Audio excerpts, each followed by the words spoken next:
Assalamualaikum warahmatullahi wabarakatuh. Apa kabar semuanya? Semoga kita dalam keadaan sehat ya.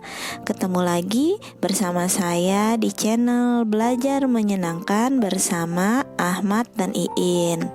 Pada video kali ini saya akan mengulas materi mengenai pengujian produk untuk mata pelajaran produk kreatif dan kewirausahaan.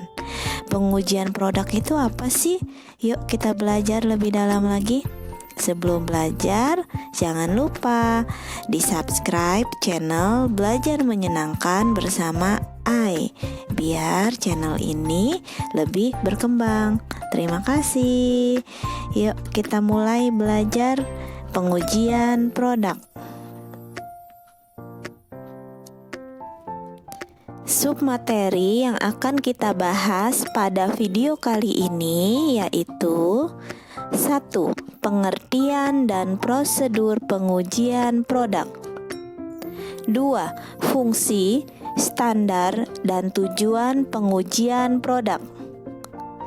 3. Menetapkan prosedur pengujian produk. 4. Menyusun tahapan pengujian produk. Ya, jadi ada 4 submateri yang akan kita bahas pada video ini. Yuk kita masuk submateri yang pertama, pengertian dan prosedur pengujian produk. Pertama, apa sih pengertian dari pengujian produk? Nah, berikut adalah pengertian pengujian produk menurut Wikipedia.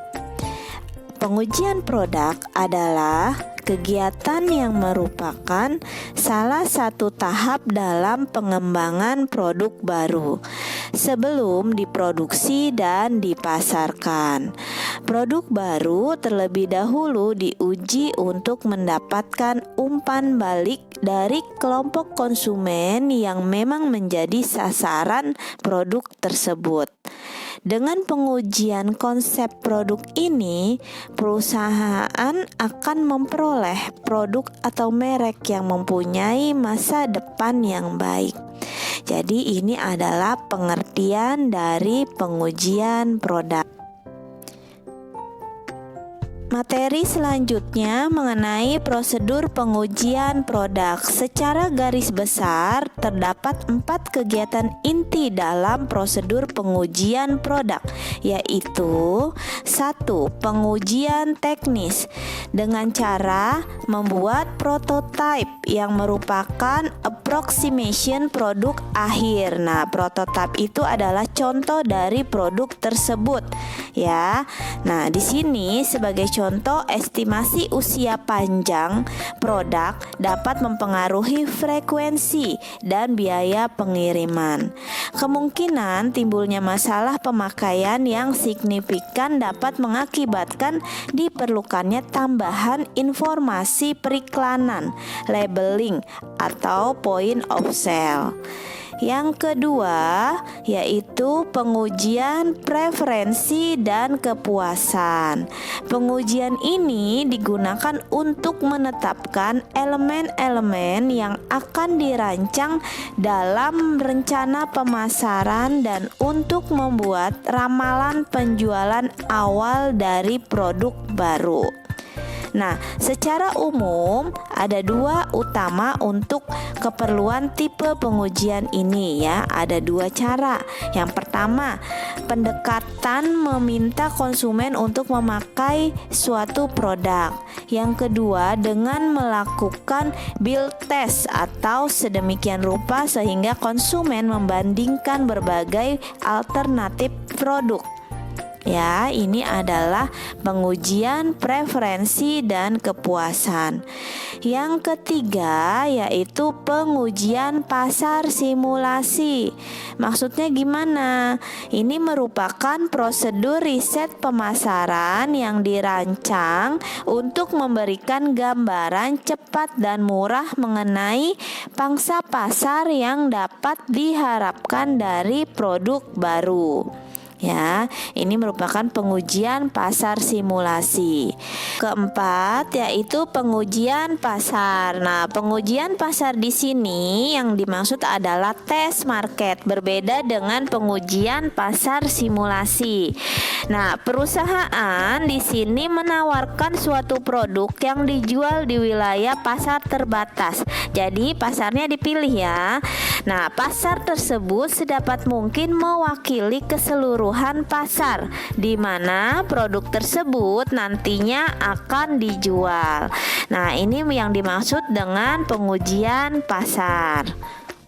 Materi selanjutnya yaitu tentang fungsi, standar, dan tujuan pengujian produk. Sekarang kita lihat fungsi pengujian produk. Apa sih fungsinya? Yang pertama yaitu memberikan penilaian yang lebih rinci mengenai peluang sukses produk yang baru. Yang kedua yaitu apa ya? Nah, ini adalah yang kedua, mengidentifikasi penyesuaian akhir yang dibutuhkan untuk produk. Ya, jadi melengkapi apa sih yang kurang. Lalu yang ketiga, menetapkan elemen-elemen penting dalam program pemasaran yang akan digunakan untuk memperkenalkan produk di pasar. Nah, ini adalah 3 fungsi dari pengujian produk. Lanjut materi berikutnya, standar pengujian produk secara umum mengenai tanggapan masyarakat atau konsumen mengenai produk yang ditawarkan. Di antaranya, harga yang ditawarkan. Ya, ini biasanya akan ditanggapi oleh konsumen. Lalu fitur dan manfaat yang diperoleh. Yang ketiga yaitu hemat dan praktis dalam penggunaannya. Yang keempat, bersifat mobile atau fleksibel. Yang kelima, mutu dan kualitas bahan yang didapat. Yang keenam, kepuasan saat menggunakan produk tersebut. 7. Cara mendapatkan dan pemeliharaannya. Ya, jadi 7 poin ini merupakan tanggapan yang akan dikomentari oleh masyarakat mengenai produk yang kita luncurkan. Materi selanjutnya yaitu tentang tujuan pengujian produk. Nah, salah satu tujuan dari adanya pengujian produk baru yaitu untuk mengetahui apakah ada kesesuaian antara fungsi produk dengan manfaat produk yang didapat. Nah, selain itu, pengujian produk pada intinya hanya untuk mengetahui tingkat permintaan konsumen terhadap produk yang dibuat. Semakin tinggi tingkat permintaan, maka semakin bagus. Namun, jika permintaan rendah, maka perusahaan harus berpikir ulang serta lebih mematangkan lagi konsep produk barunya. Ya, jadi jika hasil dari pengujian itu rendah, maka harus banyak yang dievaluasi lagi. Selanjutnya, materi yang ketiga mengenai menetapkan prosedur pengujian produk. Nah, menetapkan prosedur pengujian produk. Di sini perusahaan harus bisa menetapkan prosedur atau tahapan dalam pengujian suatu produk. Prosedur inilah yang akan digunakan dalam tahapan pengujian produk. Ya, jadi ditentukan dulu nih kita mau pakai prosedur yang seperti apa. Selanjutnya, langkah atau tahapan pengujian produk diantaranya 1.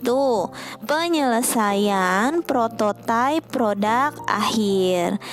Kedua, pengemasan produk akhir ya, packagingnya itu bagaimana. Lalu yang ketiga, tahapan pengujian. Nah, di sini kita bahas ulas secara mendetail mengenai tahap pengujian. Ya, tahap pengujian terbagi menjadi 4 tes. Yang pertama yaitu tes daya tahan produk. Nah, apa saja yang dites? Yang pertama nih, berapa lama produk tersebut bertahan? Lalu perubahan yang terjadi setelah beberapa lama itu bagaimana? Lalu yang ketiga, pemeliharaan produk, bagaimana caranya? Nah, ini harus dites. Tes yang kedua yaitu tes kualitas bahan. Apa saja? Yang pertama, jenis bahan yang digunakan. Lalu yang kedua, pandangan konsumen mengenai bahan tersebut. Yang ketiga, tingkatan kualitas bahan tersebut. Lalu yang keempat, bagaimana cara memperoleh bahan tersebut. Ya, selanjutnya tes yang ketiga yaitu tes market atau tes permintaan. Nah, tes permintaan yang pertama itu desain dan kemasan produk. Harus menarik ya teman-teman. Lalu yang kedua, harga yang ditawarkan harus sesuai dengan kualitas. Yang ketiga, fitur dan manfaat yang diperoleh. Keempat, keunggulan produk. Lalu yang terakhir, hemat dan praktis dalam penggunaannya. Nah, ini adalah 3 tes. Selanjutnya tes yang keempat ya, tes kepuasan konsumen. Nah, di sini kita tes tingkat kepuasan yang didapatnya seberapa besar, lalu layanan purna jual yang kita berikan itu bagaimana. Lalu yang ketiga, perlu tidaknya respon balik produsen ke konsumen. Nah, ini fast responnya harus baik ya. Materi selanjutnya menyusun tahapan pengujian produk. Nah, ini materi yang keempat ya. Nah, tahapan dalam melakukan pengujian produk itu 1. Menyiapkan prototipe produk atau konsep produk. Lalu yang kedua, menyusun metode pengujian. Yang ketiga, menyusun indikator pengujian produk. Lalu yang keempat, melakukan pengujian produk. 5. Melakukan analisis hasil pengujian produk. 6. Menyusun kesimpulan. Yang terakhir, evaluasi dan pengembangan produk. Ya. Nah, jadi pengujian produk itu merupakan salah satu elemen penting yang harus dilakukan oleh wirausaha. Namun, ada beberapa wirausahawan yang tidak melaksanakan ini karena dianggapnya produk tersebut bisa langsung diterima oleh masyarakat.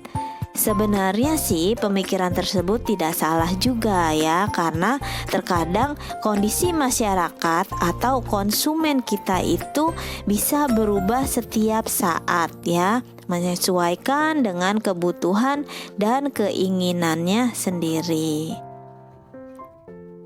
Ya, sekian penjelasan dari saya mengenai pengujian produk. Semoga video ini bermanfaat buat teman-teman. Ya, jangan lupa subscribe channel Belajar Menyenangkan bersama Ahmad dan Iin. Ayo subscribe, saya tunggu ya. 1, 2, 3. Oke, terima kasih karena sudah di-subscribe. Ya, semoga channel ini bisa lebih berkembang lagi. Doakan ya, semoga kita tetap semangat untuk belajar di masa pandemi ini. Oke, sekian dari saya. Lebih dan kurangnya saya mohon maaf. Assalamualaikum warahmatullahi wabarakatuh.